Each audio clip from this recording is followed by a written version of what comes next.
pessoa não admite, né? Fala o que não deve, gasta o dinheiro demais com bebida, né? Ou até às vezes faz promessas de parar de beber e depois não cumpre, daí você vai confrontar com a promessa que não foi cumprida, a pessoa desconversa. Então, essa dificuldade de lidar com os erros, de admitir os erros, ela impede o crescimento, ela impede o avanço, né? Impede a evolução. Seja muito bem-vindo, seja muito bem-vinda a mais um vídeo aqui do meu canal, em que eu falo sobre estratégias para você fazer quem você ama parar de beber sem deixar de cuidar de si. O meu nome é Vitor Blasius, eu sou médico psiquiatra e nesse vídeo de hoje eu vou te falar sobre o jeito mais eficaz de confrontar um alcoólatra com os erros dele. Você já se perguntou por que algumas pessoas têm tanta dificuldade de aceitar que cometeram algum erro ou aceitar que estão erradas? Ao longo desse, no caso do alcoolismo, essa dificuldade de aceitar que cometeu um erro se intensifica. Ao longo desse vídeo eu vou te explicar o porquê que isso acontece, como é que é esse processo, e vou te dar dicas práticas de como abordar esse assunto, abordar uma situação em que o alcoolista cometeu um erro, com dicas práticas e aplicáveis também, e o porquê de cada coisa, porque você sabe que aqui eu te explico as coisas mais a fundo, eu te dou fundamentação para você poder realmente não só pegar uma dica solta, porque se você pega só uma dica solta, você vai ter dificuldade de ter tanto resultado, né? Por isso que é tão importante que você entenda o método ACA como um todo. Hoje a gente vai falar de uma parte, né, de um pedaço, de um pequeno pedaço do método ACA que é muito útil para você. O método ACA é o método que eu ensino para fazer quem ama parar de beber sem deixar de cuidar de si, que eu ensino mais especificamente esse método de uma forma completa dentro do curso ACA, e a gente vai falar um pouco mais sobre ele, sobre essa parte aqui hoje nesse vídeo. Então, talvez você já tenha vivido situações como essa, né? O alcoolista falta compromissos, falta aniversário, falta o casamento, falta uma formatura, né? Talvez até um evento importante, né? Ou até mesmo do dia a dia.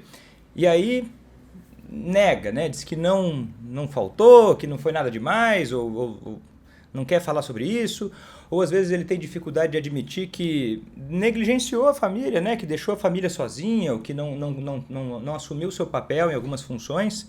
Conta aqui para mim nos comentários se tem algum erro que você percebe no dia a dia que te incomoda ou que já te incomodou no passado que o alcoolista não admitia, né? Às vezes a pessoa dirige e bebe e depois quer dirigir e diz que isso não tem problema, né? Não admite esse problema, e se der um problema também rejeita a ideia, né? A responsabilidade por ele, ou às vezes chega em casa embriagado e começa a caçar briga de uma forma tão estúpida, né? Que depois a pessoa pode até não ter nada a ver, mas naquele momento arrumou uma encrenca que foi desagradável e você sabe muito bem e a pessoa não admite, né? Fala o que não deve, gasta o dinheiro demais com bebida, né? Ou até às vezes faz promessas de parar de beber e depois não cumpre, daí você vai confrontar com a promessa que não foi cumprida, a pessoa desconversa.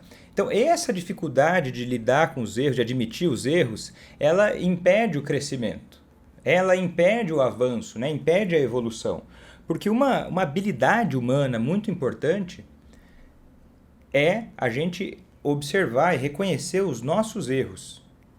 A gente pode até chamar isso de um elemento da maturidade, que é algo que a gente conquista, que é a capacidade de admitir os próprios erros. Isso não é fácil, né? A gente também não dá para negligenciar o quanto admitir e reconhecer os próprios erros exige da gente alguns desafios. Por exemplo, a gente faz isso para defender a nossa autoestima.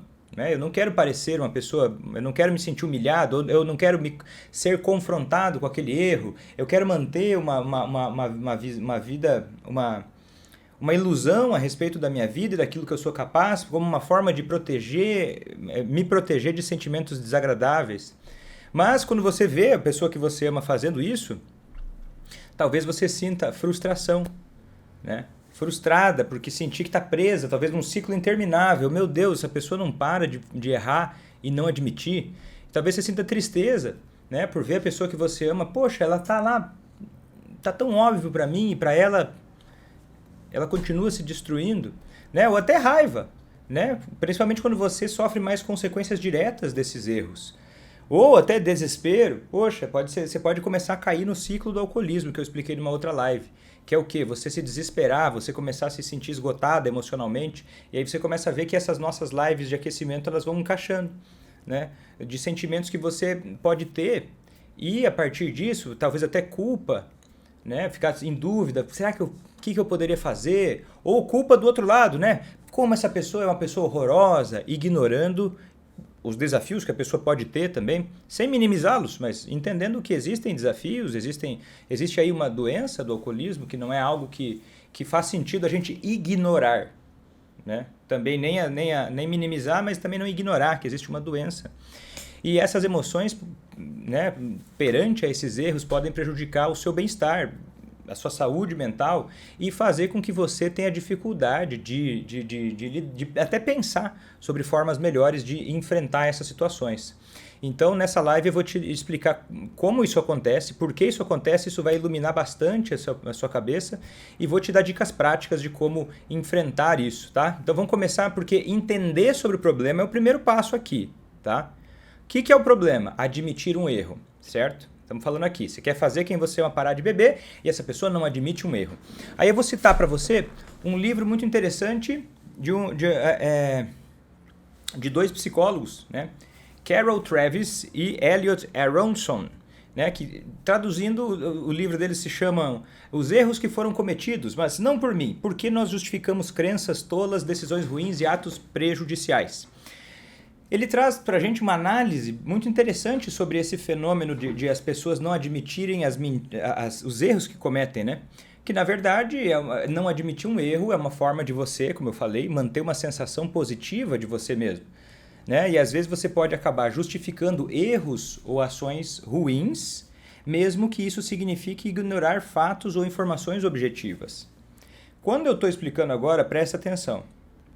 Isso aqui não é uma aula teórica para você ficar viajando, fingindo que aprende, eu fingindo que eu ensino, não. Quando eu explico isso que eu estou explicando, eu quero que você comece a perceber o impacto disso na sua vida e, quando a gente está entendendo a mente de uma forma geral, eu quero que você não pense só no alcoolista. Eu quero que você também olhe para como isso pode acontecer com você. Porque esses são fenômenos, que até aqui eu estou falando para você, fenômenos humanos. Você sendo um ser humano, pode ser que você também justifique seus erros e comece a alimentar pensamentos que vão distorcer a história ou te afastar do desconforto dos seus erros para pensamentos como: é impossível, a culpa é de alguém, ou é injusto eu precisar melhorar, ele que bebe, eu tenho que mudar, que absurdo. E começar a entrar num tipo de pensamento que vai te afastar do que está aí. O que está aí? O que está aí de verdade? Olha, vamos olhar rapidamente isso? O que está aí de verdade? Está aí você, uma pessoa adulta, que tem outra pessoa adulta. Essa outra pessoa adulta tem um problema com álcool. E esse problema com álcool, você não sabe tudo sobre como é que funciona. Daí, acontecem coisas a partir desse problema com álcool que afetam a sua vida. Essa pessoa faz coisas que talvez te desconfortem, te desagradem, que te deixem, que não sejam tão legais, para si ou para você mais diretamente. Certo? Aí, existe uma dinâmica daquele comportamento daquela pessoa, isso impacta você, que tem um comportamento também, que dependendo de como é o seu comportamento, você pode alimentar a sobriedade ou alimentar o alcoolismo, sem você ter intenção necessariamente. Não é só a intenção. A intenção não define a consequência. É a ação que define a consequência. Então, o que acontece? E aí você tem no meio desse caminho, você tem a sua vida e a responsabilidade pela sua vida. E pelos seus objetivos. Você tem a responsabilidade pela sua vida e pelos seus objetivos. Se você diz, olha, ele bebe e eu tenho que mudar, não, isso é errado, é injusto, é absurdo. Pensa comigo, isso é uma opção. Isso é uma possibilidade. Se o outro bebe, você se impacta com isso, você pode ter uma opção no meio do caminho de como é que você vai lidar com esse negócio. Tá tudo bem para você simplesmente ir embora? Aí entra você. Tá tudo bem para você ver as coisas piorando? E eu não tô aqui para dizer o que é melhor ou pior individualmente. Eu tô aqui para te mostrar que existe uma opção. E que seguindo esse caminho que eu mostro, você pode fazer quem você ama parar de beber sem deixar de cuidar de si. Então, esse é um caminho de desenvolvimento pessoal para você também. Que a principal pessoa que vai se beneficiar disso é você. Então, perceba, esse fenômeno que eu acabei de explicar, que pode acontecer, me conta aqui nos comentários se já veio esse tipo de pensamento para você. E é humano isso, tá? É humano, em algum momento, a gente simplesmente, quando enfrenta um desafio, a gente, ao invés de observar e se responsabilizar pelos nossos erros e olhar para eles com clareza, a gente culpar outras coisas, a gente se afastar disso, para manter uma sensação positiva de nós mesmos. Para manter a nossa autoestima. Ah, se no trabalho você não tem o reconhecimento que você merece. Ah, são as pessoas, são os clientes que são o problema. Né? É alguma coisa que está fora de você e aí você não evolui. E o que acontece? Existe uma tendência humana chamada de dissonância cognitiva, que é um processo psicológico que ele existe para as pessoas. Essa dissonância cognitiva, ela é a diferença entre como você se percebe para os seus valores. Ah, eu sou uma pessoa que eu me percebo como uma pessoa muito explosiva. Só que eu queria muito ser uma pessoa calma. Então eu vejo que tem uma grande diferença entre o que eu sou hoje e o que eu acho que eu deveria ser. Essa diferença cria um grande desconforto. Presta atenção nisso, para fazer quem você ama parar de beber, para crescer emocionalmente, isso aqui vai fazer muita diferença para você. Então a dissonância cognitiva, ela é uma das maiores chaves para uma mudança positiva acontecer. Só que ela é dolorosa, porque ela é a diferença entre o que você gostaria de ser e ter para o que hoje você tem. Qual o problema? Quando uma pessoa, para não entrar em contato com essa dissonância cognitiva, a pessoa começa ou a mentir para si mesma que ela não quer aquilo. Ah, eu não quero ser uma pessoa melhor. Né? O melhor que cada um é definir para si. O valor que você tiver. Ah, eu não quero ser uma pessoa melhor. Beleza. Aí você está diminuindo imaginariamente o seu objetivo. E aí, quando você vê que você não é melhor, aí você tende a diminuir o desconforto. Agora, você pode mentir para si mesmo. Ah, não, eu já sou assim. Eu já sou bom, eu já sou aquilo que eu queria ser. E aí você tira o desconforto da dissonância cognitiva que te ajudaria a crescer, a evoluir e a melhorar a sua vida e a te trazer uma paz genuína em nome de uma ilusão que vai aliviar o seu senso de valor próprio. Perceba, isso é um fenômeno, não leva isso como uma coisa banal.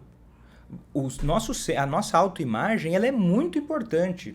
Ter uma autoimagem de si muito negativa, ela é dolorosa, ela é difícil. Se isso for levado num nível exagerado, em que você só consiga ver coisas negativas em você, o sofrimento que você vai ter, ele vai ser muito difícil. Se você não conseguir tolerar ele, e é uma habilidade também, vai ser difícil também você crescer. Então perceba, existe aí um conflito, uma situação, não é tão simples assim. Para uma pessoa média, né, exige uma maturidade, um desenvolvimento que às vezes ela não teve a oportunidade de ter antes, de encarar essa dissonância cognitiva, o que eu quero ter, o que eu quero ser, daquilo que eu sou hoje. Alguns poderiam chamar isso de humildade, alguns poderiam chamar isso de realismo. Então o que acontece? Essa dissonância cognitiva é a questão que faria mudar, mas as ilusões que acontecem no meio, por exemplo, se eu vou lá, o alcoolista tem um autoconceito de que ele é uma pessoa que ele faz tudo certo, não deve nada para a família, paga as contas e ele merece descansar no final de semana. Na cabeça dele é uma coisa muito simples e é o que ele faz. Só que aí ele chega na sexta-feira, ele não passa tempo com a família, então ele já começa a dever ali em cima. Ele não passa tempo com a família, ele nem leva tanto dinheiro assim, ele chega em casa e enche o saco, ele não colabora com nada mais dos papéis dele, então começa a ter uma distância entre o que ele acha, o que ele gostaria de ser, para o que ele é. E o que ele faz? Aí você fala, olha, mas tá faltando isso, isso e aquilo.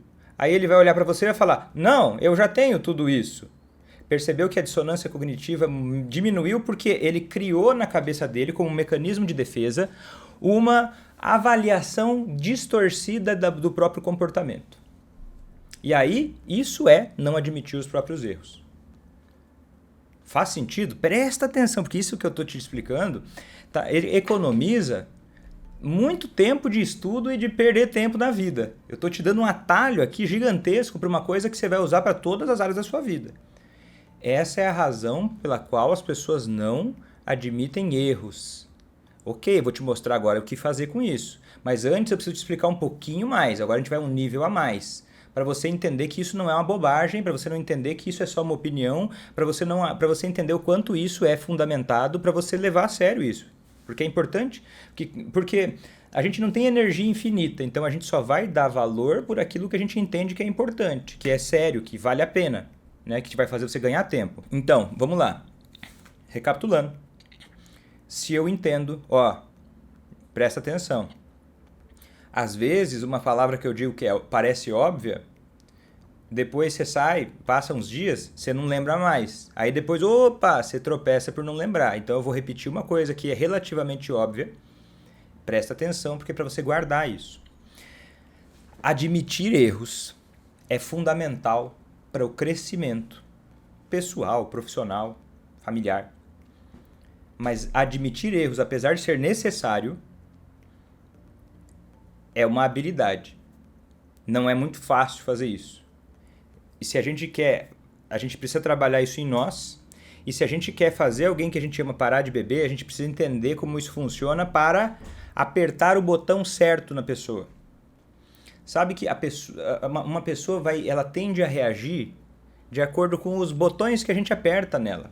Se ela está com dificuldade de admitir um erro e eu parto para um lado que vai aumentar a dificuldade de admitir o erro, ela só vai resistir, ela não vai admitir o erro. Se eu entendo como é que funciona, eu aperto o lado, eu começo a trabalhar mais do lado, eu começo a falar mais de um lado, que a pessoa, isso facilite ela admitir um erro, aumenta demais a chance dela se abrir de uma forma honesta, não só para mim, mas ela com ela mesma. Aí eu ganho tempo, paro de perder tempo, deixo de me incomodar muito. Né? Evito brigas imbecis, né? Consigo ganhar tempo e ver a pessoa que você ama se cuidando mais. Outra explicação para isso aqui um pouco mais profunda é o seguinte. Existem vários estudos que mostram, mas tem um muito interessante de 2012 do Davidson e Bagley, que fala da vida emocional do cérebro. E mostrou que quando uma pessoa, né, avaliaram lá pessoas numa situação de ter que admitir um erro e avaliaram como é que funciona o cérebro dessa pessoa. Quando uma pessoa tem que admitir um erro, ela é confrontada com um erro, tende a ativar uma área do cérebro dela, que talvez você já tenha me ouvido falar outras vezes, que é a amígdala. A amígdala ela tem um papel muito importante na resposta emocional, de medo, de raiva, de vergonha. Só que a amígdala, quando ela ativa muito, ela rouba energia da nossa parte racional, que é o córtex pré-frontal, que é responsável pela tomada de decisões, é responsável pelo pensamento racional, por calcular as coisas, ver se está certo, se está errado. Então perceba, se eu confronto uma pessoa de uma forma muito intensa ou inadequada, por nunca ter pensado na importância disso, eu levo o cérebro dela a não conseguir admitir um erro. Eu passo a exigir dela um esforço extremamente extraordinário para que ela reconheça um erro. Quer ver vida real? Imagina que você cometeu um erro, sei lá, um erro bobo. Você estava tomando um café numa padaria e aí você estava caminhando, aí você de repente tropeçou carregando seu café sem sua xícara, quebrou sua xícara. De repente chega lá uma pessoa que você nem conhece, que estava lá tomando café, vira e começa a te apontar o dedo e te xingar. Como você é uma pessoa desastrada, como você é uma pessoa horrorosa, como você é uma pessoa... E começa a te descascar. quebrou a xícara, você não tem respeito, e agora eu tenho certeza que você não vai nem pagar essa xícara aí, porque você foi sem vergonha, eu vi, você derrubou porque você quis. Talvez naquele momento fique muito difícil para você pensar sobre o erro que você teve, que você tropeçou, foi um erro, foi um acidente até, e quebrou a xícara. Só que alguém confrontou você de uma forma muito agressiva e você não estava vendo aquilo que você cometeu como um erro, foi um acidente. Só que alguém apontou para você e fez você... Pensa, isso vai mexer com a sua cabeça. Isso vai deixar mais difícil, você vai ter que respirar para se acalmar. Para não entrar numa loucura, numa discussão ridícula. Faz sentido? Então é mais ou menos isso que acontece no cérebro do alcoolista quando você confronta ele com erros que são difíceis para ele enfrentar. Quando você força a dissonância cognitiva. Ela é importante, mas ela dói, ela é desconfortável. Eu preciso colocar isso de uma forma mais palatável. Para a pessoa conseguir absorver que ela errou. Senão ela se defende e daí nem pensa. Aí eu vou reclamar, mas ele nem pensa. Mas, poxa, tá difícil, né? Aí começa a parecer que é insuportável, mas é insuportável porque você está pisando na mina, sabe aquele jogo de campo minado? Você está jogando no escuro e aí você aperta o botão da bomba e aí você explode, fica insuportável, porque a cada passo que você dá pode dar a sensação de você estar pisando em ovos, porque você não sabe aonde pisar. E pode ser que você fique muito frustrado ou frustrada pensando que, poxa, que injusto, que agora eu tenho que pisar em ovos. Não. É que você não sabe o caminho. Quando você sabe o caminho, quando você entende o que é que causa aquela reação, você não pisa em ovos, porque você sabe onde é que você está pisando. O problema é que demora para saber. Essas coisas que eu estou dizendo, você já sabia? Você já tinha essa clareza? Ou parecia... Porque se você não tem essa clareza, você vai começar a achar que é um capricho, que a pessoa é egoísta. Você vai começar a dar conclusões muito simples para coisas que não são tão simples. Só que simples e incorretas. Certo? E olha, para uma pessoa comum, isso já não é fácil. O que eu expliquei até aqui vale para uma pessoa comum. Agora, se eu acrescento isso a um uso excessivo de álcool, o que acontece?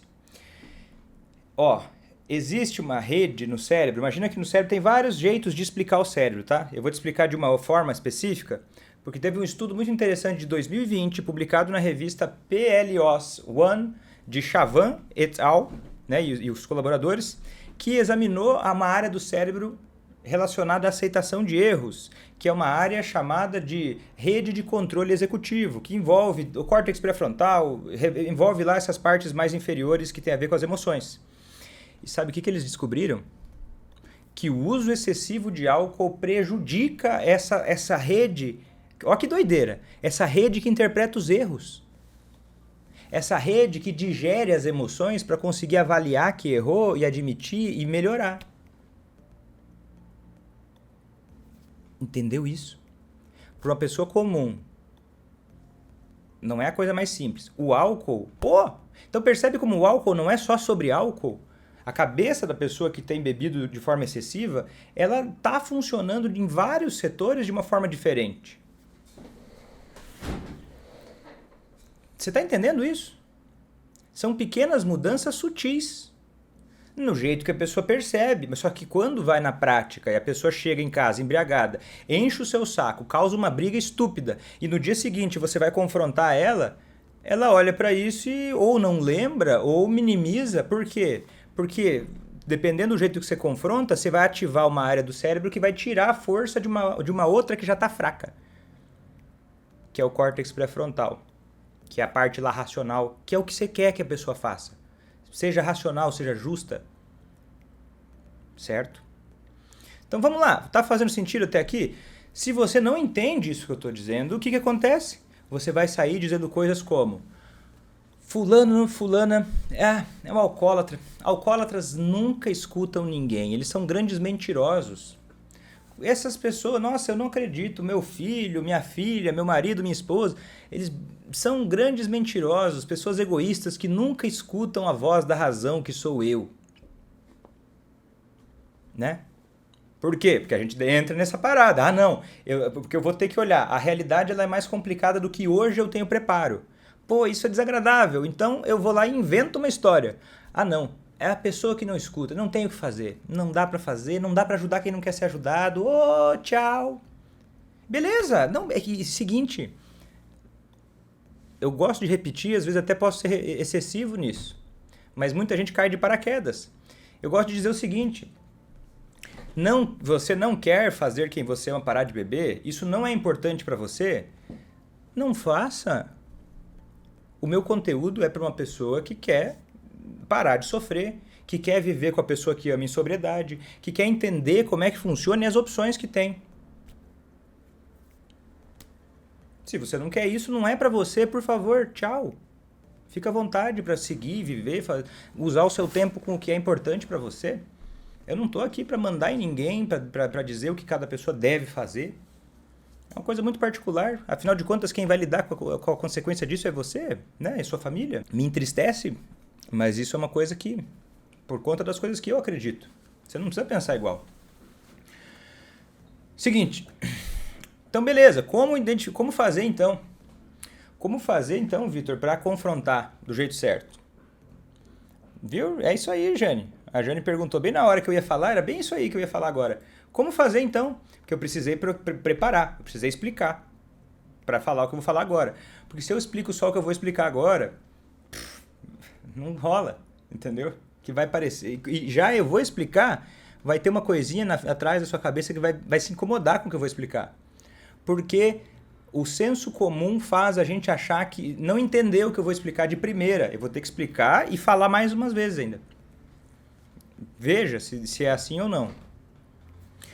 Como é que você vai encarar, então, os erros do alcoólatra para que ele realmente aprenda com a experiência e evolua na direção de te respeitar mais, ter o melhor convívio e parar de beber?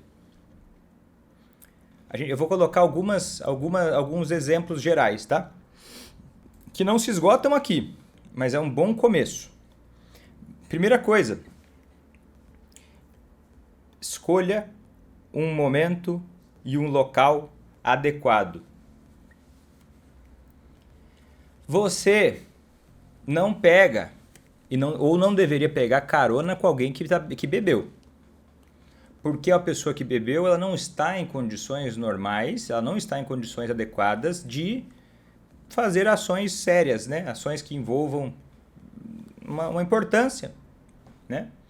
Então, você também não deveria, seguindo o mesmo raciocínio, tentar conversar sobre coisas que não são tão simples quanto corrigir um erro no momento em que a pessoa está embriagada. É loucura. Eu não estou dizendo para você pegar, não, vai poupar a pessoa. Não, é para você se poupar. Naquela hora não vai ser bom. E também o local, né? Vou confrontar a pessoa com os erros dela. Eu vou fazer isso no Jornal Nacional. Anos que eu não assisto o Jornal Nacional, mas... Entendeu? Eu vou publicar no Jornal da Cidade os erros da pessoa.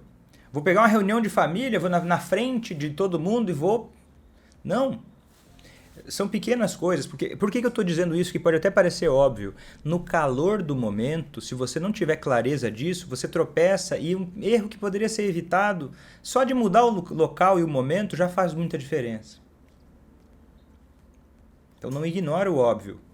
São detalhes que fazem muita diferença. Segundo, a coisa mais... fala assim, Vitor, a pessoa que eu amo, ela é um alcoólatra muito inteligente. Tem argumentos muito bons e quando eu vejo, ele me enrolou e eu não sei nem o que está acontecendo e, poxa, eu me perco. Sabe por que você se perde ou por que a pessoa começa a defender uma ideia longe daquilo que você estava falando? Porque você começou a usar argumentos muito questionáveis, muito discutíveis.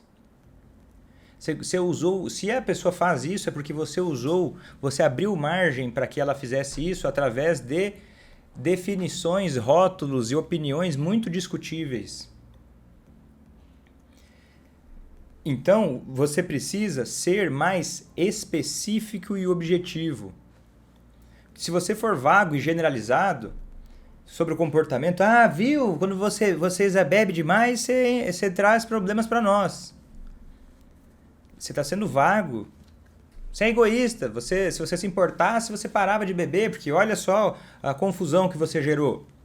É inespecífico, é vago, é solto, é fácil de quebrar. É até uma reação natural discutir contra isso. Agora, se você descreve como, objetivamente, especificamente o que, naquele dia, naquele horário, aquela coisa, sem nem para mais, nem para menos, no ponto, aquilo que aconteceu, veja, nós combinamos de jantar às 20 horas, né? A gente combinou, não combinou? Combinou. E você apareceu às 22 horas. Sim, dados objetivos. Ok, e aí a partir daí você vai fazer o quê? Você vai falar, você não vai julgar e criticar, mas você vai dizer como isso afetou você se responsabilizando pelos seus sentimentos. Olha, quando a gente combina de jantar às 8 e você chega às 22, né? Como a gente já, né? Você concordou comigo, a gente combinou às 22, eu me sinto triste. Eu me sinto incomodada com isso, porque eu gostaria de ter jantado às 20 e eu fiquei esperando você. E aí eu fiquei triste pensando, né? Eu pensando, não estou afirmando nem nada. Eu fico pensando que por que você me deixa esperando? Fica parecendo para mim que você não se importa comigo e com me deixar esperando. E isso me deixa incomodado.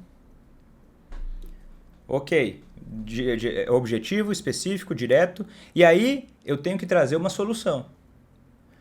Uma solução possível, né? Se eu jogo só problema, ainda eu corro um risco desnecessário.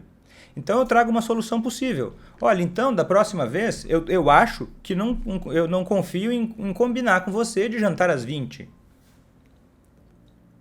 Ou como é que você acha? E inclui a pessoa para ela poder achar soluções. O que você acha que a gente pode fazer para que eu não passe por isso mais? Tá entendendo? Você coloca a pessoa de uma forma objetiva em contato com aquela coisa. Você foi gradualmente colocando as informações e pegando pontos de concordância desde o início. Ah, concordou que era 20 e chegou 22. Tá, concordou. Aí a gente avança. Você, ao invés de atacar, criticar e julgar de uma forma vaga e inespecífica o comportamento, você disse como te impactou de uma forma responsável e você sugeriu uma alternativa para que aquilo não acontecesse mais. Tem um mundo no meio disso que dá para aumentar aqui, aumentar ali, aumentar lá. Mas é uma base inicial. Faz sentido ou não faz sentido? Vou te dar vários exemplos. Então você vai fazer o quê? Escolher o momento adequado, o local adequado, você vai ser específico, objetivo. Você vai usar uma linguagem descritiva ao invés de julgadora, crítica e rotulante, né? Você vai dar um espaço para que a pessoa possa falar sobre como ela vê. Isso não é fácil, mas quando você dá espaço para a pessoa falar como ela vê, você pode ficar muito irritado, incomodado, porque a pessoa pode falar muita coisa besta, muita coisa que é absurda. Só que, quando a pessoa fala, ela está se ouvindo. E eu não sei se você já percebeu, mas quando a gente acha que foi uma ideia nossa e quando a gente se ouve falando, toma outra proporção muito mais poderosa. Deixa a pessoa falar, poxa, deixa falar. Ah, vai falar bobagem. Pergunta, dá corda. Não precisa concordar, mas dá corda. Deixa falar. Não é um ataque, não tem pressa. Você tá de boa. Com calma você vai fundo. E aí você vai, claro, evitar julgar e culpar. Então a gente já começa com isso. Seja breve, seja específico, escolha o momento e o local adequado, descreva a situação, se responsabilize pelos seus sentimentos. Não coloca o erro do outro no centro. Olha, porque às vezes o que acontece? A gente vê o outro errando. Eu combinei às 20, ele chegou às 22. Muitas vezes uma partezinha nossa que está com rancor faz a gente querer, naquele momento, reconhecimento dos nossos sentimentos, validação. Que é muito bom a pessoa chegar e validar. É doloroso ser invalidado. Você vai, olha para uma situação, você combinou A, a pessoa fez B, chegou 2 horas depois. Você gostaria de um reconhecimento pelo seu sofrimento naquele momento. Aí o que acontece? Você talvez foque em fazer a pessoa admitir que ela errou. Você foca em rotular, só que para a pessoa admitir que ela errou, dependendo do jeito que a gente faz, a gente muito generalizado, a gente é como se fosse um ataque muito forte ao ego da pessoa, à autoestima dela, à autoimagem, ela gosta de parecer boa. Então deixa ela parecer boa, mas com erros combinados e que ela concorde. Usa, inclusive, e aí, no curso A que a gente aprofunda até o ponto em que você começa a conseguir usar aquilo que a pessoa mais valoriza a favor do seu discurso. Por exemplo, dizendo, olha, eu sei que você é uma pessoa que, né, não costuma atrasar e para você é muito importante, se for o caso. Né? Você não vai fazer isso para uma pessoa que não é assim.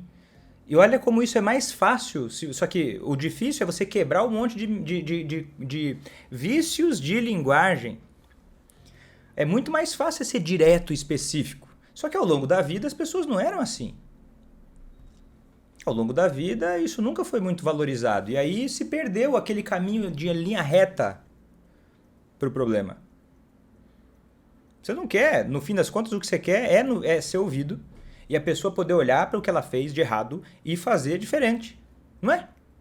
E reconhecer e valorizar aquilo que você está sentindo. Então o caminho justamente é esse. É você, se você quer que valorize o que você está sentindo, você precisa dizer o que você está sentindo e explicar. Com clareza. Faz sentido isso, pelo amor de Deus? Quero que a pessoa reconheça. Mas é que às vezes a gente quer que a pessoa adivinha. E muitas vezes é ótimo se as pessoas conseguem prever e avaliar. Só que uma pessoa que está bebendo demais, ela não consegue ver nem direito as coisas dela. Tá entendendo? Pessoa que bebe de forma excessiva, ela tem toda essa alteração que faz, ela não é muito fácil para ela enxergar. Se fosse fácil, nada disso aconteceria. Então, você entendendo que essa é uma parte mais difícil, você faz essa explicação que ela é justa, ela é real, faz sentido. Que é você falar como aquilo te afetou. Aí vem outro desafio, que talvez você não para pensar muito no que você pensa, o que você sente. E se você não faz isso, você vai ser confusa. Você vai ser confusa. Você vai tender a ser incoerente. Você vai tender a perder tempo. Então é um treino seu também parar e perceber o que eu quero, por que eu quero, aquilo me incomodou, por quê? O que é importante para mim que não foi satisfeito e aí fez eu me sentir dessa forma. Porque o sentimento não vem do outro. A mesma situação pode gerar sentimentos muito diferentes nas pessoas. Você combinou para jantar às 20, a pessoa chegou às 22. As pessoas diferentes podem ter completos sentimentos diferentes. Alguém pode sentir alívio. Ufa, deu tempo de eu terminar de assistir minha série. Que beleza. Outros podem sentir solidão. Outros podem sentir raiva. Então, não generaliza. O que você sente é importante, é particular e você tem que olhar e perceber e respeitar os teus sentimentos antes de esperar que o outro respeite e conheça, porque senão fica muito confuso. E talvez, se o alcoolista estiver sóbrio por mais tempo, aí sim vai ser mais razoável esperar que a pessoa também até te ajude a identificar sentimentos e resolver conflitos. Mas enquanto essa pessoa está bebendo de forma excessiva, o cérebro dela não está nas melhores condições de poder fazer isso sozinho. Até por isso, né? Uma doença séria. Se tivesse nada, o alcoolismo nem existiria. Então vamos ver uns exemplos. Vamos ver alguns exemplos? Vamos pegar um exemplo seguinte. O que você acha do exemplo seguinte? O alcoolista... vou pegar o exemplo da Ana Paula. Ana Paula, boa, obrigado Ana Paula. Ela falou o seguinte. O alcoolista, ele chegou em casa, né? Eu vou pegar um pedaço que ela falou que ele não lembra de nada no dia seguinte. Então vamos imaginar que o alcoolista ele chegou em casa, bêbado, começou a fazer comportamentos problema. Exemplos. Fez comentários desrespeitosos sobre você, sobre outras pessoas. Normalmente não diria, mas foi, nossa, horrível. Ou começou a insultar uma pessoa sem motivo nenhum. Quebrou objeto dentro da casa. Ou começou uma discussão sobre um assunto que nunca foi um problema. Poxa, olha lá, a janela ficou aberta. E daí virou a pior coisa do mundo naquela hora. Aí deu uma discussão horrível, foi péssimo. Aí você foi dormir com raiva. Aí você dorme, acorda com raiva ainda. Aí você vai conversar com a pessoa, ela diz, não me lembro. Pô, se você não entender, por exemplo, todas essas mudanças que o álcool faz no cérebro, e eu não estou minimizando a responsabilidade do outro, tá? Calma aí, nós vamos chegar lá. Se você não entender que o álcool, sim, ele diminui a capacidade de formação de memórias. Então a pessoa pode, sim, várias vezes, depois de momentos de bebedeira, não lembrar total ou parcialmente. A gente chama isso de amnésia alcoólica ou blackout alcoólico. Por conta do efeito do álcool no hipocampo, que é o lugar que armazena a memória. A pessoa viveu, parecia normal, só que aquela memória, durante o sono principalmente, ela viraria uma memória que ela lembraria. Não só a memória que vai embora. Esse processo exige a atividade do hipocampo. O álcool diminui a atividade do hipocampo, a pessoa acorda e não armazenou aquela memória. Aí você, mas tá mentindo. Pode ser uma mistura, né? Porque admitir os erros é difícil. Mas então, vamos imaginar que chegou lá, vamos chegar o seu Orégano, né? Marido da Joaquina, chegou, começou a falar mal da mãe da Joaquina, ele sempre se deu bem com a mãe da Joaquina, chegou bêbado falando poucas e boas, insultando, falando absurdos da mãe da Joaquina. A Joaquina ficou chateada com aquilo, tiveram uma grande discussão, ele começou a gritar, ele pegou e jogou o copo no chão, quebrou o copo, ficou uma coisa horrorosa, ele foi dormir no outro quarto, você foi dormir assustada, brava, nem sabendo nem o que aconteceu. E aí no dia seguinte, acorda, né? Tá lá. Aí a Joaquina chega perto do Orégano. Ele tá lá com a cara normal, como se nada tivesse acontecido. Aí o que ela vai falar? O que você diria nessa hora? Eu vou te dar um exemplo baseado. Tem vários exemplos possíveis, tá? Hoje eu vou conseguir te dar um, pra gente aprofundar nesse um e você extrapola para outras situações.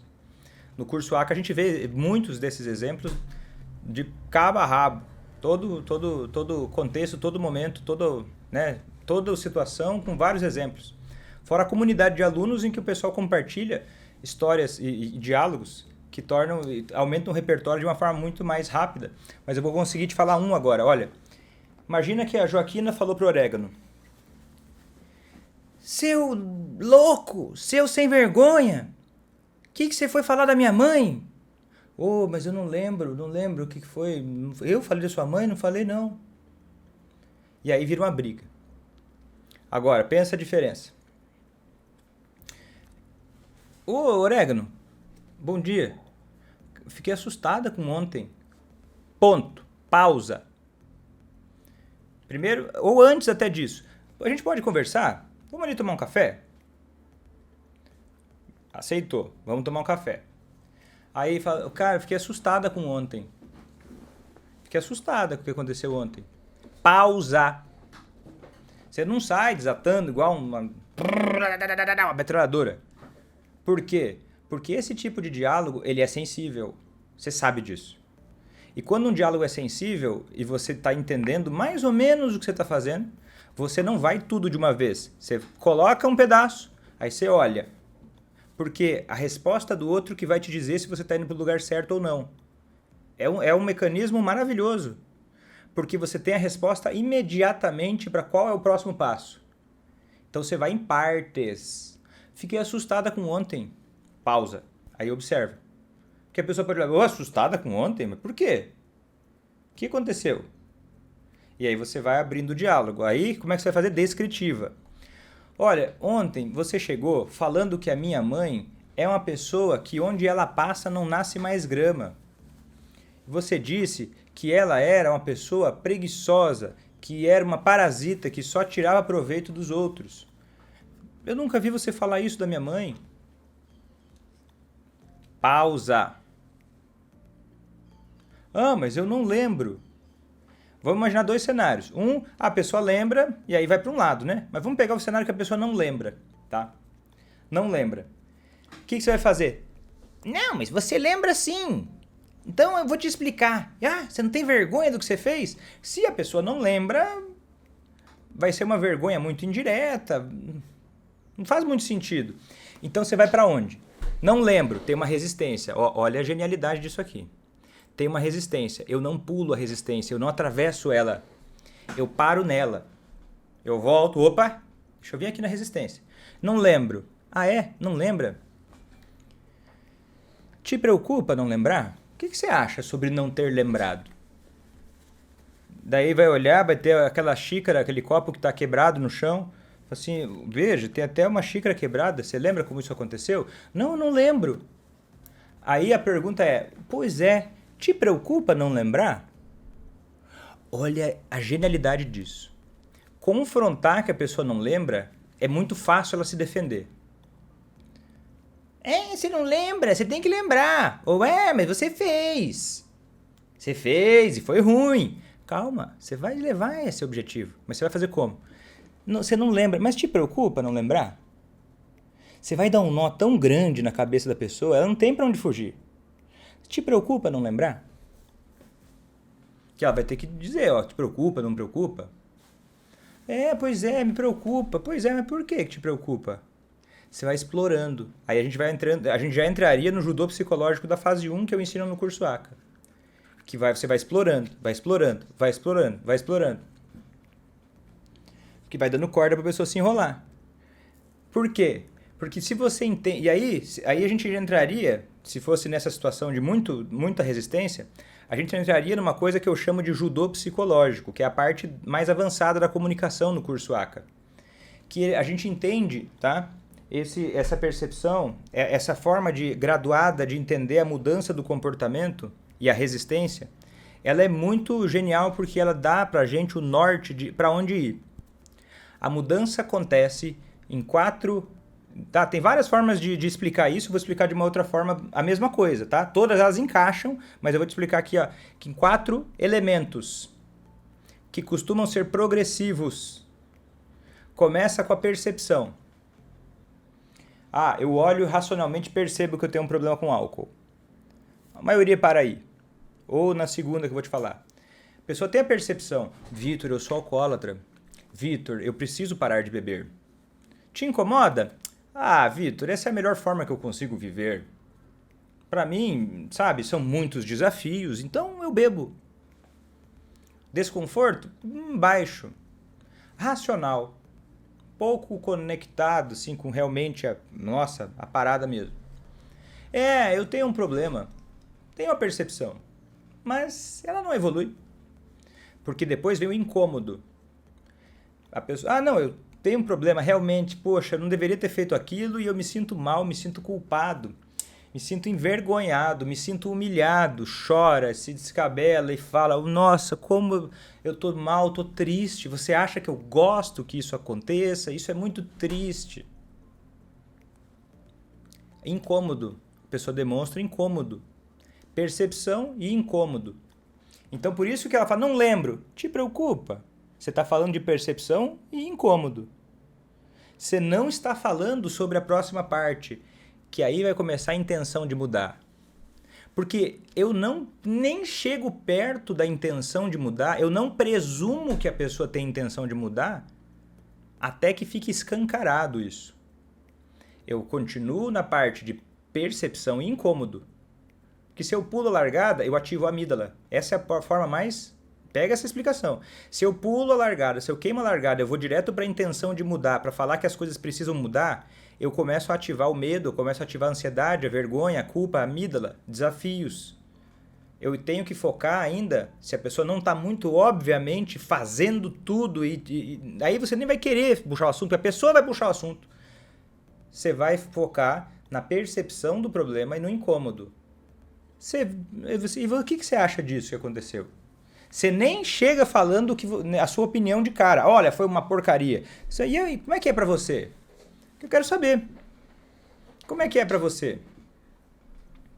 Te incomoda? Porque perceba, isso abre um espaço que talvez a pessoa não tenha em lugar nenhum. Apesar de ser uma coisa que é estratégica, te poupa energia, perceba que às vezes a pessoa tem desafios emocionais que ela nunca falou. Que ela nunca sentiu que podia falar, porque isso aqui não é uma coisa que você vai chegar brava, irritada. Você vai chegar estratégica, vai chegar na manha, você vai chegar para observar. Você vai chegar para abrir a reflexão. Aí vai surgir a oportunidade de falar sobre o que importa mesmo. Que é o quê? Tá, existe um incômodo. Vamos imaginar que existe um incômodo. Aí depois vem a intenção de mudar. Tem técnicas para cada uma dessas etapas. Aí depois vem a intenção de mudar. Poxa, eu preciso mudar, vou lá consultar, vou marcar uma consulta lá. Você não falou que tinha o Dr. Vitor lá? Então eu quero consultar com ele. Intenção de mudar. Ainda não chegou lá. Aí a gente começa a falar sobre otimismo. Que a pessoa começa a gostar da ideia e se engajar muito mais por conta própria. Porque, ó, e perceba, nesse meio do caminho, a resistência vai acontecer em algum lugar. A pessoa coloca, ela pode reclamar muito. Ah, eu reclamo muito, são tantos desafios emocionais. Resistência.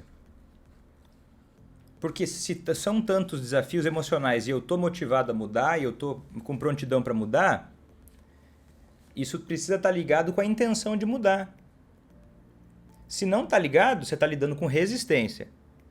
O problema não é o desafio emocional. O problema ainda é a resistência. Porque enquanto a resistência existir, o desafio emocional vai ser só um problema de estimação, que vai ser usado para pintar e bordar pela doença do alcoolismo. Tá entendendo? Tá entendendo como isso é uma coisa que você fica blindada? Blindada, se torna impossível isso não levar para uma evolução, porque você vai sacando cada pedaço e você não vai cair em ciladas previsíveis. Faz sentido? Então, o que acontece? Eu sei que quando eu falo isso pode gerar muitas ideias do tipo, Vitor, mas eu já tentei de tudo, eu já tentei fazer isso. Mas são duas coisas que eu tenho para falar. A primeira é, eu até hoje nunca vi alguém que tentou fazer isso de forma consistente, mesmo que seja só essa parte, de uma forma consistente e que diga que tentou de tudo. Porque geralmente quando a gente pensa que tentou de tudo, é porque a gente não enxerga o processo. E a gente está sofrendo do efeito Dunning-Kruger. Porque se eu sei muito pouco sobre um assunto, a minha confiança do quanto eu sei é gigantesca. É muito doido isso, o ser humano tem disso. Quanto menos ele sabe sobre um assunto, mais confiança ele tem. E quando eu digo que eu já tentei de tudo, eu estou dizendo que eu já sei de tudo. E daí, no fundo, ou eu estou sendo arrogante, ou eu estou sendo incoerente comigo. Porque você pode, por exemplo, não querer tentar mais. Isso é uma decisão pessoal genuína, é possível. Só você sabe da tua história. Agora, é possível você tentar coisas que você não tentou e eu acredito que quantas pessoas aqui assistindo que não estão no curso ACA já sabiam disso? Você já sabia disso? Me comenta aqui pra mim, você já sabia de tudo isso que eu expliquei hoje? E vai faltar ainda, metade do roteiro vai ficar para outro dia. Entendeu? Faz sentido isso? Ficou claro que não é passar a mão na cabeça do alcoolista, não é ignorar os seus sentimentos. Ficou claro? Tem gente perguntando, Vitor, mas como é que eu faço para lidar quando ele coloca a culpa em mim? Tem uma variação disso, que não vai dar pra gente falar hoje, porque senão vai se estender demais. Tem aula no curso ACA que é feita só para como lidar quando coloca a culpa em você, né? E como a Ana está falando, um dos desafios, talvez o maior desafio de quem está comprometido com isso, de fazer da forma certa, é pensar o seguinte: Vitor, eu não consigo ter paciência, eu fico com raiva, eu fico frustrada. Aí deixa eu te explicar isso. Tem vários pontos nisso. Que é o seguinte, quem está no curso e não sabia, não chegou na comunicação, pelo amor de Deus. Isso aqui é o CREP. Aí o que acontece? A raiva que você fica, a que não consegue ter calma nessa hora, é por duas coisas possíveis, tá? Uma, desafios emocionais que você talvez precise aprender a lidar com as suas emoções. Se isso for algo generalizado, talvez acontece em todas as outras relações, no trabalho, acontece em outras coisas que não tem nada a ver também. Talvez seja uma coisa das suas emoções que possa praticar, né? Por exemplo, tem uma parte no curso ACA que os alunos ganham de bônus o curso da ansiedade, que tem técnicas de lidar com emoções, de técnicas de relaxamento, para você aprender a lidar com as emoções. Mas o mais comum é a segunda coisa. É você, a vida inteira, só sabia fazer daquele jeito. A vida inteira você só sabia fazer daquele jeito. A vida inteira faziam isso com você. Eu, agora que eu sou pai, quando eu vou passear com meu filho, eu fico de queixo caído. O quanto os pais são agressivos com os filhos e ninguém percebe. Parece normal, parece cuidado. Os pais gritam, ei, não vai cair daí, não sei o quê. Ah, é perigoso lá, hein? Parece uma coisa, meu Deus do céu, o pessoal acorda, é um negócio violento. Mas é normal. Ah, não, é só preocupação dos pais. Aí fica uma confusão mental em que o natural é ter raiva. Ah, se eu quero uma mudança, eu vou ter raiva, porque é assim que eu recebi, é assim que eu entrego, sempre foi assim, é meio normal. Eu nem consigo sair dessa bolha, porque é normal. Parece, o meu cérebro é o caminho fácil. Acontece uma coisa que eu não gosto, a minha reação natural é ser brigar, discutir, não consigo manter a calma. Por quê? Porque é como se tivesse uma crença condicional na sua cabeça que dissesse para você, olha, o caminho para resolver as coisas é na raiva. O caminho para resolver as coisas é pegando pesado. E aí, se você não faz isso, a sua cabeça vai te dizer que você está sendo mole, que você está sendo trouxa, que você está sendo fraca, que o outro está te fazendo de idiota e você não pode deixar isso acontecer. Começa a virar um jogo de poder louco, muito louco, do nada. Por conta essa coisa antiga que tem, de falta de informação sobre como lidar com os próprios sentimentos. E aí descarregam nas crianças, que as crianças crescem e fica assim. Tá entendendo? Aí você não consegue lidar com a sua raiva. Então como é que resolve isso? Você entendendo isso. Opa, peraí.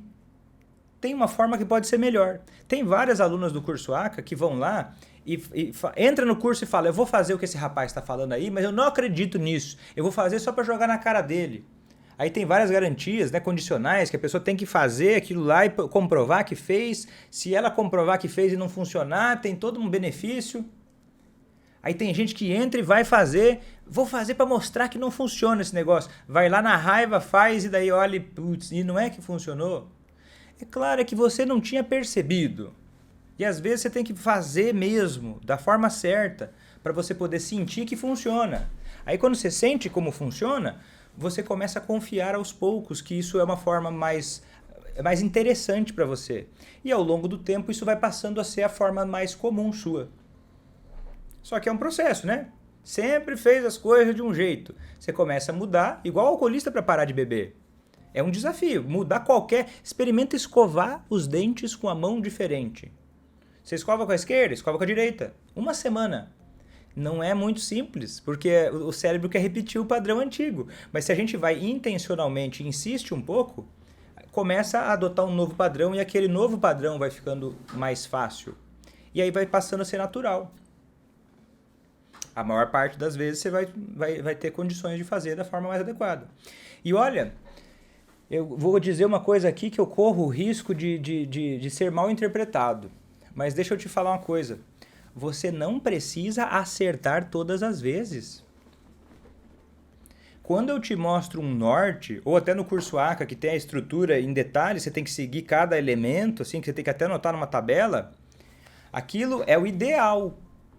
O ideal não, ele é para ser seguido como um ideal, mas não significa que se você não fizer o 100%, não vai funcionar.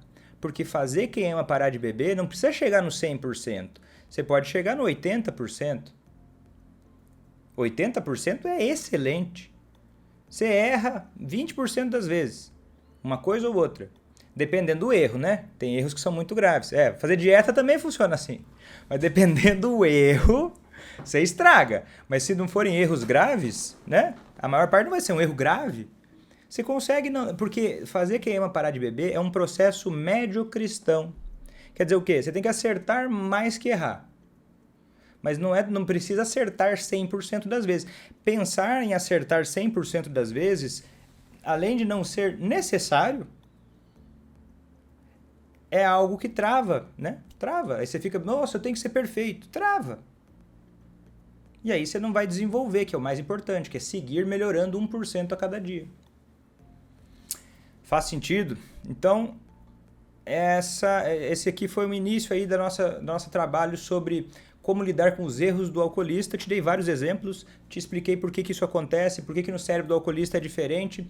Tenho certeza que já clareou um pouco mais, mas eu preciso saber, eu preciso do seu feedback, eu preciso saber se esse conteúdo foi relevante para você, né? Um conteúdo que eu trouxe um pouco mais de exemplos que a média, e é uma forma de eu também avaliar, dependendo de como você me responder, se você vai, sei lá, a quantidade de compartilhamentos, a quantidade de comentários, a quantidade de interações que eu tiver dizendo para mim que isso foi bom, é assim que eu vou entender que esse tipo de conteúdo ele faz sentido para você ou não. Daqui a pouco tem que ser uma coisa diferente que é mais interessante. Então eu preciso saber de você.